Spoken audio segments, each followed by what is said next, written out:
వీటన్నిటి మీద ఏనాడో మాకందరికీ విశ్వాసం పోయింది దొరా. ఇవన్నీ కూడా మీలాంటి బడా బాబులు నేరస్తులు తప్పించుకోవడానికి దోవలు మాత్రమే. పంటికి పన్ను, కంటికి కన్ను, ప్రాణానికి ప్రాణం.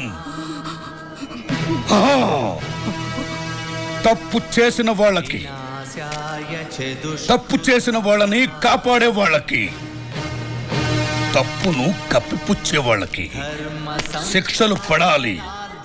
అప్పుడే చట్టానికి విలువ, న్యాయానికి గౌరవం, ఈ వ్యవస్థ మీద నమ్మకం ఏర్పడతాయి. అందుకే శిక్ష నేనే వేస్తున్నాను.